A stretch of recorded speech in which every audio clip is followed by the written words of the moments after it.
Uma ótima tarde a todos. Começamos agora mais uma edição do Agricultura BR. Hoje é sexta-feira, dia 5 de novembro. Você nos acompanha pelas antenas parabólicas no sistema digital, analógico, pela NET Claro TV, nos canais 190 e 690, pelo portal sba1.com, pelo Facebook do Canal do Boi, as dezenas de páginas que levam ao nosso programa e também pela NEL TV, TV por assinatura no Paraguai e no Brasil. Sejam todos bem-vindos. Começo o programa de hoje falando a respeito do mercado da soja.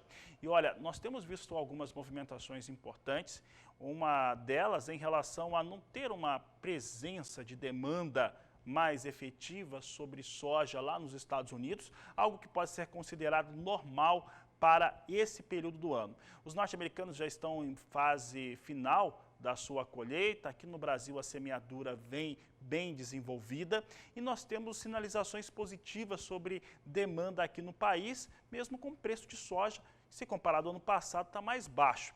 Para falar a respeito destes temas, eu converso agora pela internet com Vlamir Brandalize, que participa conosco. Brandalize, obrigado pela sua participação aqui no Canal do Boi. Obrigado por estar com a gente mais uma vez. Brandalize, movimentação de mercado, aparentemente sinalização de demanda está sobre o Brasil e já migrou, saiu lá dos Estados Unidos. Pode-se afirmar isso? Boa tarde, seja bem-vindo. Boa tarde, Fabiano. Boa tarde a todos. Olha, Fabiano, na realidade ele não migrou dos Estados Unidos para cá. O mercado ainda ele segue comprador aqui e não migrou para lá, porque ainda temos muitos navios aí programados aí para embarcar aqui no Brasil.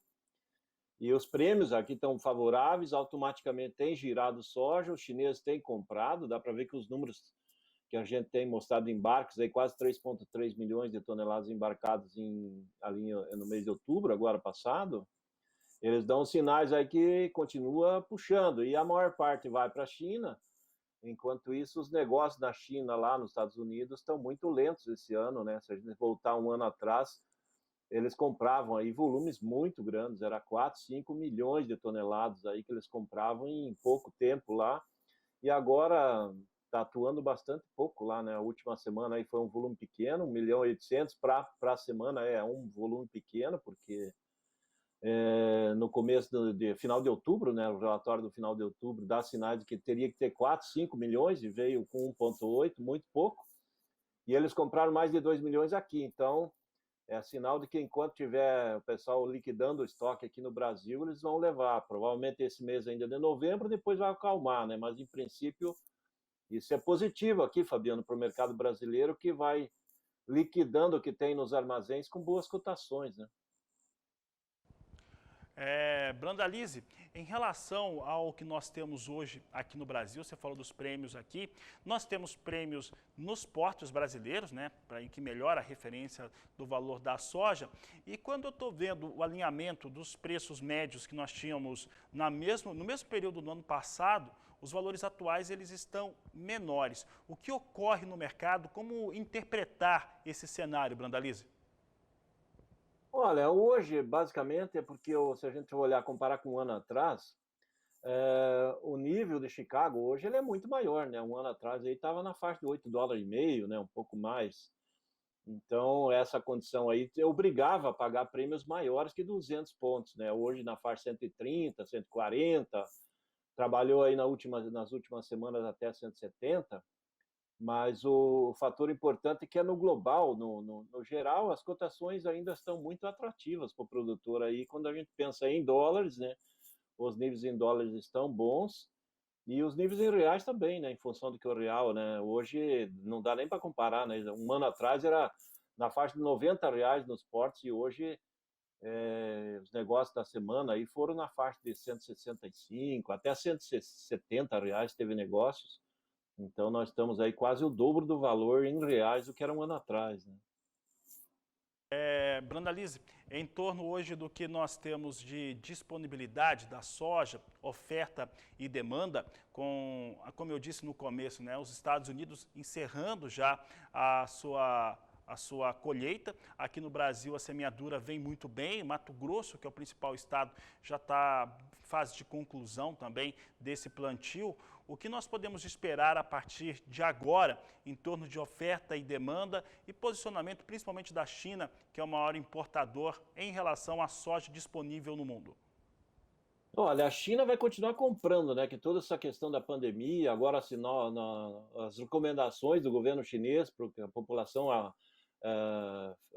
compre alimentos e estoque alimentos em casa, é sinal de que ainda eles não conseguiram controlar a pandemia local e o ritmo de vacinação da população na China é muito baixo, né? Comparado com o que acontece aqui no Brasil, né? Então, esses novos focos de coronavírus aí do Covid que está pegando aí na Europa e na Ásia, ele basicamente ele está afetando quem não foi vacinado. Existe uma parcela grande da população que não é muito a favor da vacinação e acaba se colocando em risco. Então, mas os chineses devem comprar muito forte para ter estoques. A ideia principal do governo chinês é carregar estoques de passagens maiores. E eles precisam comprar ainda até a virada do ano novo lunar deles lá em fevereiro, mais de 20 milhões de toneladas, e eles provavelmente de agora em diante eles vão começar a pegar um pouco mais pesado lá nos Estados Unidos. E eles também sabem que nos Estados Unidos, quando chega no meio de dezembro em diante, começa a nevar meio geral lá e daí complica, né, o transporte via barcaças nos rios americanos. Então eles têm poucas semanas para agir lá, senão eles vão ter que esperar aí para depois do inverno. Então, eu acho que ainda vai ter movimento, ainda tem fôlego para o mercado se mostrar um pouquinho melhor, acima de 12,5, com olho aí talvez perto de 13, porque as cotações são atrativas para os chineses. O nível atual aí de 12 dólares e pouco aí que nem está girando hoje aí, mais prêmio, ele chega na China competitivo. Isso é benéfico porque a margem de esmagamento da soja na China ela está sendo positiva nesse momento, então tudo está a favor de novos negócios. Eles estão dando prioridade ainda para o que resta aqui no Brasil, já não resta muito, e provavelmente não tem muita alternativa para eles, vão ter que entrar no mercado americano. Eles adiaram o máximo possível a entrada no mercado americano também, porque tem uma briga grande, né? Está ocorrendo aí com a COP26 aí, né? A Conferência do Clima, e certamente americanos e chineses um bate de frente com o outro, né? Então, e os chineses, como eles dependem de muita compra de soja americana, eles acabam usando isso aí para retardar um pouco também com essa questão política, né? É uma guerra política, e nessa guerra política a vantagem é que o Brasil sai pela lateral e continua ganhando, né? Nós continuamos exportando, dá para ver que nós já estamos com o recorde acumulado, mais de 84 milhões de toneladas no ano, e complexo soja aí quase 102 milhões de toneladas. Então vamos parar com o histórico, e a grande questão é que os chineses que seguem como grandes compradores. Tá certo. Brandalize, quero agradecer a sua participação aqui no Agricultura BR. Desejar a você uma boa tarde, bom final de semana também. Igualmente, uma boa tarde a todos. Só um finalzinho, um alertazinho para o produtor, porque nas próximas semanas ainda tem condição de negócios, daí quando chegar em dezembro, deve acomodar. E temos que lembrar que em janeiro tem colheita, as primeiras colheitas de soja, vai precisar armazém. Então, o pessoal aí vai ter que limpar armazém para receber a nova safra. A safra está indo bem, não dá para deixar para a última hora aí o produtor aí ficar de calças curtas, né? Fica um alerta aí para o produtor.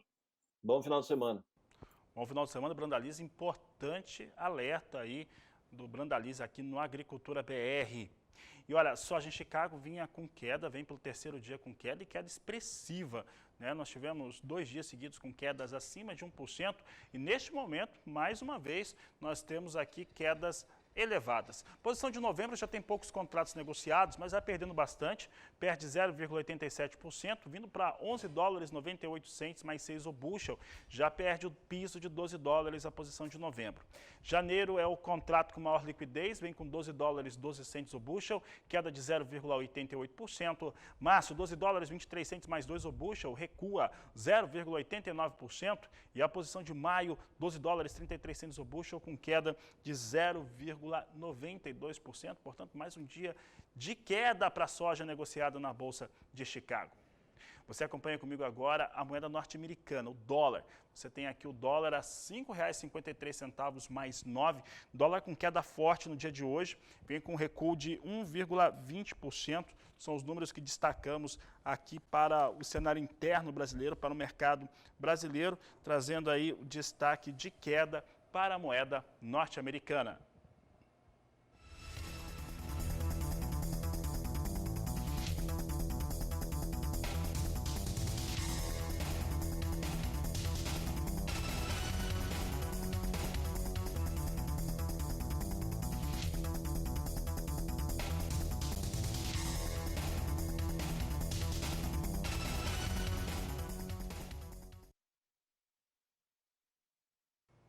Por aqui, nós destacamos os preços da soja negociada nos portos brasileiros, os números da Grãos Corretora para entrega em novembro para portos de Santos e Paranaguá, preços iguais, R$ 162,00 a saca de 60 quilos. É o que a Agricultura BR destaca nesta tarde de sexta-feira para você, encerrando a semana aí com valores a R$ 162,00 a saca na referência portuária, com bons prêmios. É o que o Brandalize vinha falando agora há pouco no Agricultura BR. E eu vou para o intervalo comercial, porque daqui a pouco nós vamos falar sobre previsão do tempo e vamos destacar também como é que vem o mercado do milho. Então não perca e aproveite para entrar em contato conosco. Você entra em contato através do nosso WhatsApp no 67 99173 3737. Eu volto já. E este final de semana deve ser mais chuvoso em algumas regiões do Brasil, como parte do Centro-Oeste e também a fronteira agrícola do Matopiba. Quem nos fala sobre esse assunto é Ana Flávia Trindade. Boa tarde, Ana. Boa tarde, Fabiano. Boa tarde a todos. O final desta semana será marcado pela formação de uma nova zona de convergência do Atlântico Sul, que vai provocar chuva em grande parte do país. Mas vamos ver mais detalhes. A previsão é de que pancadas volumosas atinjam os estados do Tocantins, Bahia, sul do Maranhão e Piauí ao longo desta sexta-feira. Por isso, atenção aí ao risco de potenciais transtornos e temporais, inclusive em Palmas, no estado do Tocantins, e também em Salvador, na Bahia. Ao longo do dia, também a previsão de chuva com trovoadas em toda a região norte, centro-oeste e também no sul do país. Isso por conta do avanço de uma nova frente fria que vai manter aí o tempo instável nessas áreas ao longo do dia. No sudeste, a sensação será de calor e chove, mas de forma isolada em grande parte de Minas Gerais, no interior do Rio de Janeiro e também Espírito Santo. Nas praias do sudeste, em praticamente todo o estado de São Paulo, o tempo mais firme é que vai predominar. Por lá, o que chama atenção é o preço do alface, que subiu em média 8% em São Paulo, segundo dados do CPEA. Isso porque a chuva dos últimos dias trouxe perdas na produção, que fez com que o preço ficasse em alta. A tendência para os próximos dias, Fabiano, é de que pelo menos até a próxima segunda-feira, a zona de convergência do Atlântico Sul será responsável pela chuva mais forte e volumosa, prevista desde o sul do Pará, norte de Mato Grosso, Goiás e também Tocantins, além do sul do Maranhão e Piauí e também sobre a Bahia. Atenção aí para os altos acumulados de chuva e potenciais transtornos como alagamentos e deslizamentos de terra sobre essas áreas. No final de semana, Fabiano, volta a chover sobre o interior de São Paulo e o tempo instável persiste aí no sul e de forma geral em grande parte do sudeste e do centro-oeste brasileiro. Fabiano, é com você. Obrigado, Ana Flávia. Uma ótima tarde a você. Por agora, nós vamos trazer por aqui no Agricultura BR o milho. Trazendo primeiramente o milho negociado aqui no Brasil, no mercado futuro, portanto na B3. Milho que vem acumulando quedas durante a semana inteira e hoje nós temos uma queda um pouco mais expressiva no mais curto prazo. Novembro vem a R$ 87,33 a saca de 60 quilos, com recuo de 1,48%. Posição de janeiro, R$ 87,57 a saca, queda de 1,37%. Março, R$ 87,75 a saca, com queda de 1,36%. E um pequeno recuo na posição de maio, de 0,12% a R$ 84,20 a saca. São os números para o mercado futuro do milho.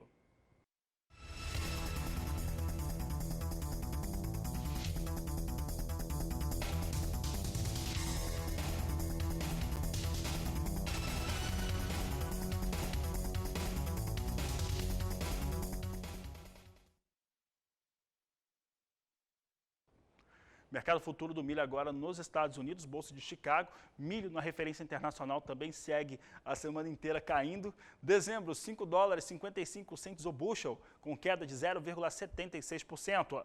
Março, 5 dólares 64 centes o bushel, com recuo de 0,66%. Já maio vem para os negócios a 5 dólares 68 centes mais 4, vai perdendo 0,70%. E julho a 5 dólares 69 centes mais 2 o bushel, com queda de 0,65%. São os negócios que eu destaco agora com milho na Bolsa de Chicago. Falamos agora a respeito dos números do agronegócio paulista, com destaque para algumas culturas de trabalho por lá. É o que você vai conferir agora na reportagem de Gustavo D'Angelo. Dados atualizados pelo Instituto de Economia Agrícola mostram que houve aumento de 12,4% nas exportações, alcançando 14 bilhões de dólares, e crescimento de 9,9% nas importações, totalizando 3 bilhões 340 milhões de dólares. As exportações paulistas nos demais setores da economia, inclusive o agronegócio, somaram 25 bilhões de dólares e as importações 46 bilhões e 900 milhões de dólares, gerando um déficit externo de quase 22 bilhões de dólares. Dessa forma, o Instituto conclui que o déficit do comércio exterior paulista só não foi maior devido ao desempenho do agronegócio estadual. Houve aumento das exportações de sucos com 22,4% e do complexo soja com 15%. A venda de etanol e subprodutos da cana-de-açúcar teve aumento de 9,3% e a comercialização de produtos florestais do estado de São Paulo, como papel e celulose, cresceu 3,8%. O café aparece em último lugar nesta comparação, com crescimento de apenas 4% em relação ao ano passado. Em relação aos destinos das exportações do agronegócio paulista, a China foi a principal compradora, com pouco mais de 3 bilhões e 800 milhões de dólares, ou 26,7% de todas as vendas, e aumento de 21,2% em relação ao valor do mesmo período de 2020. Os produtores paulistas também venderam para importadores como a União Europeia, Estados Unidos, Nigéria, Argélia, Arábia Saudita, Bangladesh, Indonésia, Coreia do Sul e Reino Unido. A China importou principalmente produtos do complexo soja, carnes e do complexo sucroalcooleiro, enquanto a União Europeia importou produtos do grupo de sucos, principalmente de laranja, produtos florestais e café. Os Estados Unidos compraram mais produtos dos grupos das carnes e de sucos. Etanol e derivados da cana-de-açúcar seguiram mais para Argélia e Reino Unido. De Araçatuba, São Paulo, Gustavo D'Angelo. Gente, tem um recado muito importante para você que é criador de suínos. Você já deve ter ouvido falar da peste suína africana. Se ainda não ouviu, ela é uma doença altamente contagiosa para suínos e porcos selvagens. Aqui no Brasil, a gente está livre dessa doença, mas lá fora, em alguns países, ela está circulando. Por isso, é melhor a gente prevenir para que isso não alcance aqui o Brasil. E o que você pode fazer? É muito simples. Nada de visitantes na sua criação de suínos, principalmente se tiver viajado para outros países recentemente. Também mantenha as instalações sempre cercadas e higienizadas e não alimente os seus animais com restos de comida. E caso apareça algum sinal nos animais, como fraqueza, emagrecimento, febre, conjuntivite ou lesões na pele, comunique o serviço veterinário oficial mais próximo. Para mais informações, acesse gov.br/agricultura. Vamos cuidar para que ela não chegue aqui no Brasil.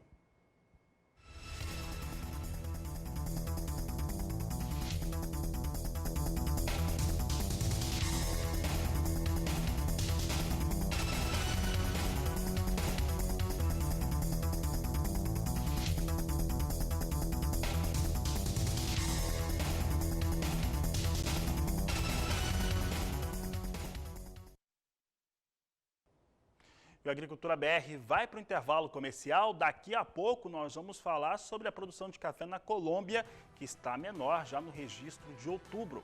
Além disso, mercado futuro, mercado físico do café, você acompanha aqui no Agricultura BR depois do intervalo comercial. Aproveite para entrar em contato através do nosso WhatsApp no 67991733737. Eu volto já. Vamos falar agora de vegetação nativa, uma área aí que está estimada em 233 milhões de hectares. Quem fala sobre esse assunto é o repórter Valdir Pacheco. Um recente estudo feito pela Embrapa Territorial, através do Censo Agropecuário e SICAR, Sistema Nacional de Cadastro Ambiental Rural, mostra com dados atualizados até fevereiro de 2021 que áreas de vegetação nativa preservadas pelo setor rural brasileiro totalizam 282,8 milhões de hectares e representam 33,2% de todo o território brasileiro. Esse total inclui vegetação nativa em áreas de preservação permanente, reserva legal e vegetação excedente. O CAR, Cadastro Ambiental Rural, foi utilizado como referência somado ao censo agropecuário que indicou os estabelecimentos não registrados no SICAR. O censo também indicou os municípios onde houve ou não avanço da informação e da conexão, pois é o Estado que vai até o produtor através dos seus recenseadores, ao contrário do CAR, onde o produtor é que vai em direção ao Estado fazer o cadastro dos seus dados. O cadastramento no CAR exige acesso à internet, conhecimentos de georreferenciamento e suporte técnico. A análise dos produtores não registrados no CAR pela Embrapa mostra sua concentração na Amazônia, no semiárido nordestino e locais da agricultura familiar. De Sinop, no norte de Mato Grosso, Valdir Pacheco.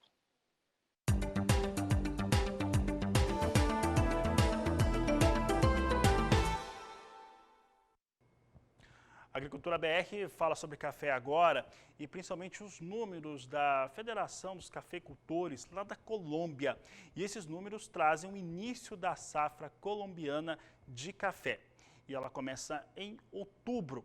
E os números, eles estão demonstrando um cenário de recuo para a produção de café colombiano. É o que você vai ver aqui na tela, tanto a diferença mensal quanto a diferença que se tem do acumulado do ano e também dos últimos 12 meses. Veja só que, de acordo com a Federação Nacional dos Cafeicultores da Colômbia, a Colômbia produziu em outubro 1 milhão de sacas de 60 quilos de café verde, 13% inferior aos quase 1 milhão e 200 mil sacas de outubro de 2020. Esse é o primeiro ponto. Vale lembrar que outubro é um mês importante para a Colômbia, que é quando é marcado pelo início da safra colombiana de café. O dado anterior ali, que está abaixo, é o acumulado do ano. De janeiro até outubro de 2021, os colombianos produziram 10 milhões e 100 mil sacas, também com recuo, e aí no caso de 6%. Em relação ao que acontece nos últimos 12 meses, portanto, de novembro de 2020 a outubro de 2021, são 13 milhões e 200 mil sacas produzidas, com queda de 5%. Esses são os números aí, 13 milhões e 200 mil sacas, aí com 5% a mais, chegaria a 13 milhões e 900 mil sacas de café. Portanto, Colômbia produzindo menos café nesse início de temporada colombiana. A expectativa é que seja menor mesmo, e a do Brasil nem se fala, por conta de todos os efeitos climáticos que tivemos sobre as áreas de produção. Há menos café disponível no mundo. E já que falei de café arábica, vamos saber agora como é que estão os negócios na Bolsa de Nova York. Hoje vai devolvendo um pouco da queda. Se a gente considerar esses números que eu apresentei agora, da Colômbia, não tem relação nenhuma, né? Não faria sentido cair, mas hoje os investidores aqui, os operadores de mercado, dão pressão negativa sobre o café. E dezembro negociado a $2, 2 centes mais 75 a libra-peso. Março, $2, 5 centes mais 55 a libra-peso. Maio, $2, 6 centes mais 30 e julho, $2, 6 centes mais 45 por libra-peso. São os negócios com café arábica em Nova York.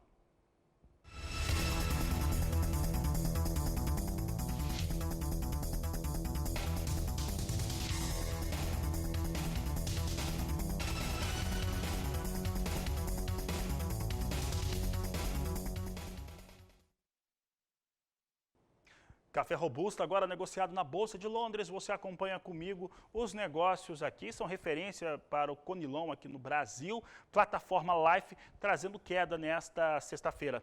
Posição de novembro vem a 2.230 dólares a tonelada, queda de 0,84%. Janeiro, 2.178 dólares a tonelada, recua 1,18%. Março, a 2.127 dólares por tonelada, queda de 1,25%. E maio, 2.101 dólares a tonelada, com recuo de 1,22%. São os negócios que nós destacamos agora aqui no Agricultura BR.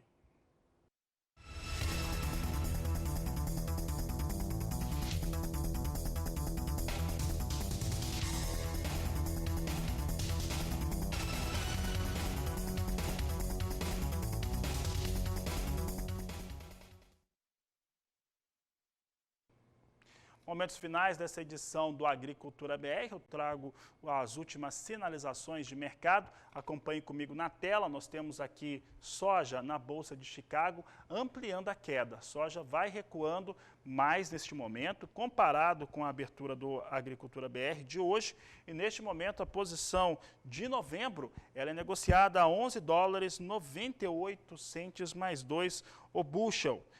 É o destaque que eu trago agora, com 0,91% de queda, é o que o Agricultura BR vai destacando para você.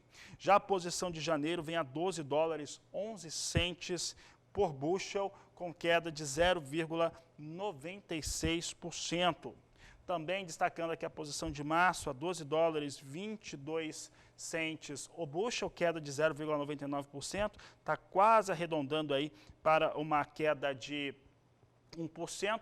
E maio, 12 dólares 32 centes mais 2 o bushel, são os negócios que destaco agora com a soja na Bolsa de Chicago, perdas já próximas a 1%. Dólar comercial, um dos últimos destaques deste programa, R$ 5,53 mais 7, nós temos aqui queda de 1,23%, é o que o Agricultura BR destaca neste momento e que você acompanha por aqui. A Agricultura BR aproveita para destacar também uma live super importante que será promovida pela Open Mining Brasil e também o Grupo Agro Connections, com o governador do estado de Goiás, Ronaldo Caiado, nesta sexta-feira, às 18 horas, no horário de Brasília. Você pode acompanhar pelo link da Top Mind Brasil ou pelo YouTube do Canal do Boi. Você pode acessar, nós vamos estar linkados nesse importante grupo que promove sempre palestras, discussões e debates importantes para o desenvolvimento de toda a economia nacional. Hoje, o governador de Goiás será questionado sobre os impactos da Covid no agronegócio. Então, não perca, tanto pelas mídias do Top Mind Brasil, quanto também no YouTube do Canal do Boi. Com essas informações, eu encerro essa edição de Agricultura BR e volto logo mais às 16 horas no horário de Brasília, na nossa terceira edição. A todos uma excelente tarde, um grande abraço e até mais!